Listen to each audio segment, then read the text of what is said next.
Hi, I'm Joe Miller, anatomy teacher for YogaRenew. I'm joined here today by Alex, who's very kindly volunteered to step in and help me to demonstrate some of the things that I'm going to be talking about today. So in this video, it's Essential Anatomy, 5 Tips for Alignment. So we're going to be looking at 5 different poses or movements from yoga practice and offering some tips to help you to refine your alignment if you're a yoga practitioner, so that you can feel a little bit more at home in your body when you're on your mat.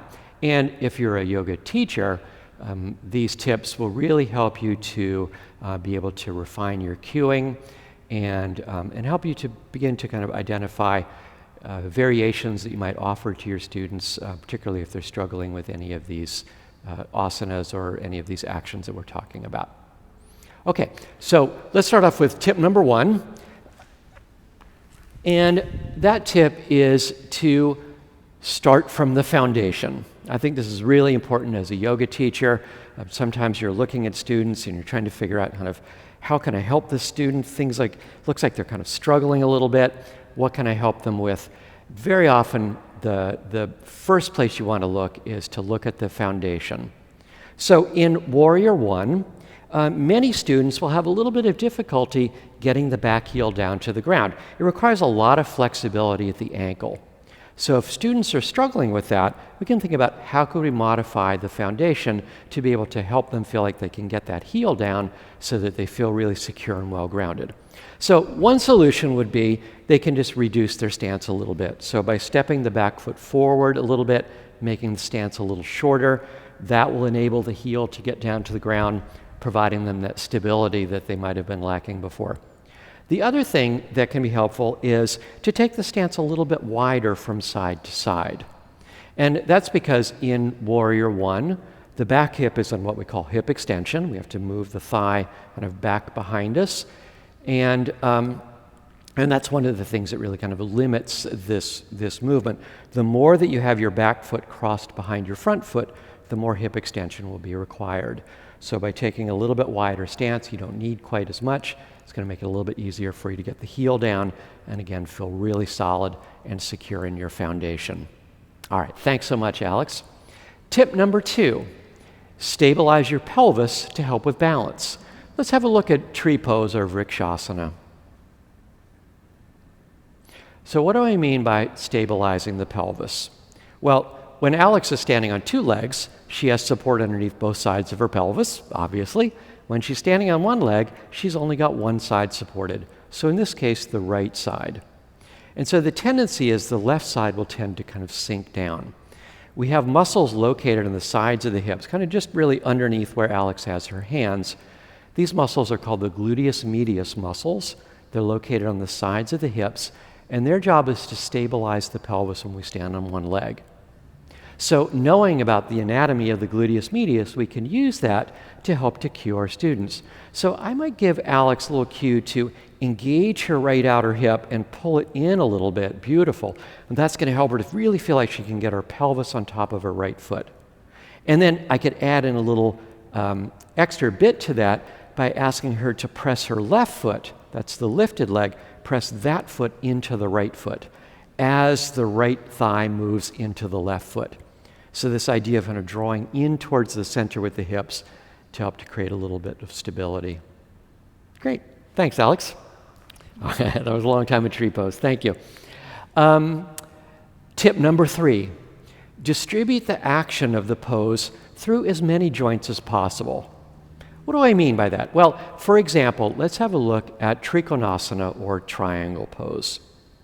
So one of the things that we have to be able to do in this pose is actually rotate the rib cage in the head, because usually the instruction is to look up toward the top hand. Now, first of all, I would say you don't have to look up toward your top hand. You've probably seen your hand before. You know what it looks like. It's not that important. You can look to the floor, just look straight ahead. But if you want to look up towards the top hand, what we want to be able to do is to distribute that action through more of the body. So for many students, what they'll wind up doing is kind of turning the chest down towards the floor like this.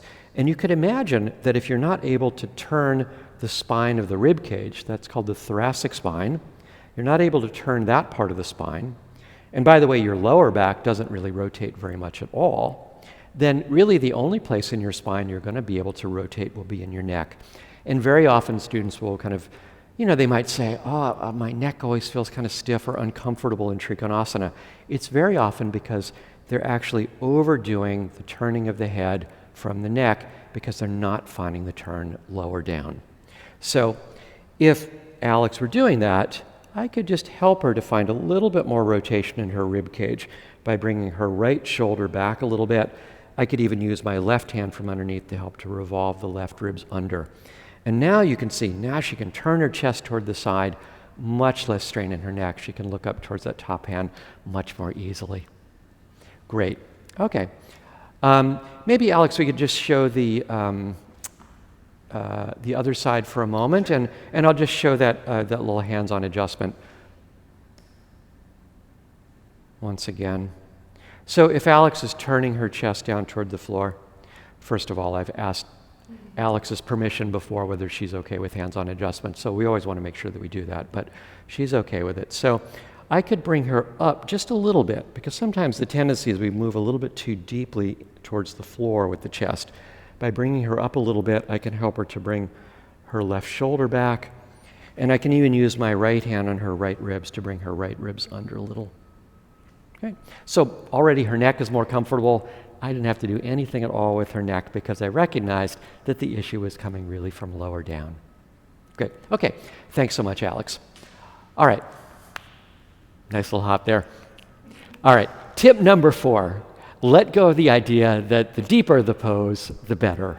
I think we very often have this idea that, yoga is kind of about building up more flexibility, and of course, we can certainly get more flexible through yoga practice, but doesn't mean that the point of the pose is to always go as deeply into the stretch as possible. Right? And so, as an example, in Uttanasana, standing forward fold like this. Now, for students who might have a little bit of restriction in their hamstrings, those are the muscles on the backs of the thighs. They attach to the sitting bones on the bottom of the pelvis. If the knees are straight, that will tend to pull the sitting bones downward. That rolls the pelvis backward. And because the sacrum is part of the pelvis, but it's also part of the spine, that's going to have an effect on the spine. So what will happen is the back will tend to be kind of rounded.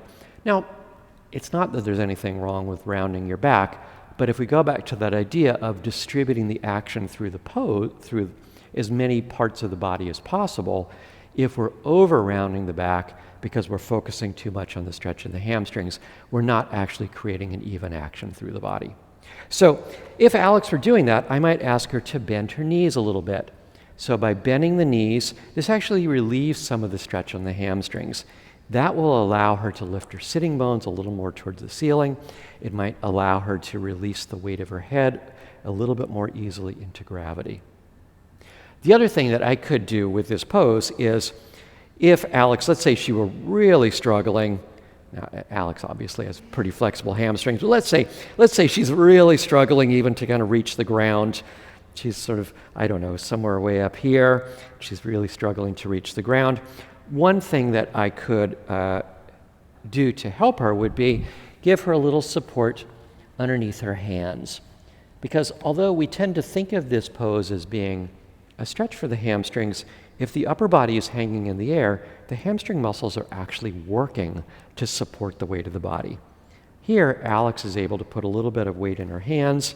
That will reduce the amount of weight that the hamstrings have to hold up, and it might actually allow them to relax a little bit more and might help her to feel like, again, that she can create a little bit more of that kind of even opening along the entire backside of the body that we're looking for in Uttanasana.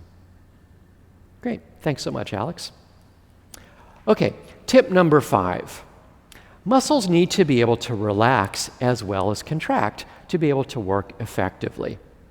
So I think sometimes where this comes up would be kind of some ideas that we might have around, that we have to keep the core constantly engaged. Now, I don't mean to suggest that we shouldn't be engaging the core. It's actually important in many poses and for many actions in life. But a muscle that we keep contracted all the time is not really a muscle that's able to do its job effectively. Muscles have to be able to relax and engage. So in a pose like, let's say, on all fours, with the knees directly underneath the hips, the upper body is fairly well supported. So Alex has some support underneath her pelvis, she has some support underneath her shoulders, and she could probably actually feel that her abdominal muscles, maybe they're not going to be able to be completely relaxed, but they'll be relaxed enough that she can feel like she can breathe freely.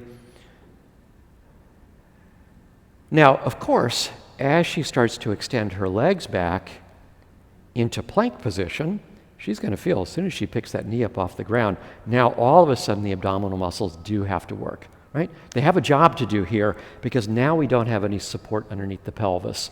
Gravity is going to tend to pull the pelvis down, and if we want to keep that straight line from the ankles to the knees to the hips to the shoulders to the ears, those muscles are going to have to engage. So they have a job to do here.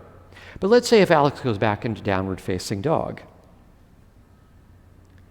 Now she's kind of turned plank into more of a, A-frame shape. But this really distributes the weight of the pelvis a little bit more through the legs and through the hands in a way that she could probably feel like now her belly could relax a little bit more. Maybe it's not completely relaxed, but she will probably feel that she can breathe a little bit more easily because she'll be able to let her diaphragm do its job because the abdominal muscles don't need to stay sort of gripped in this position. And then you might as well take a little break in child's pose, Alex.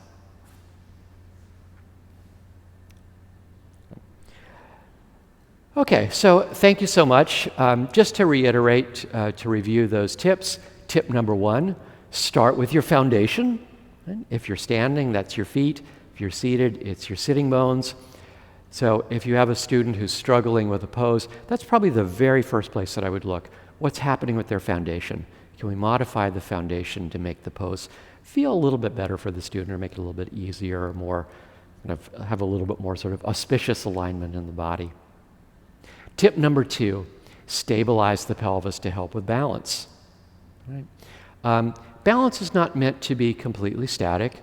There's always movement when we're balancing, and we don't want to inhibit that movement. We actually need some movement for the body to be able to make small shifts of weight to maintain our balance.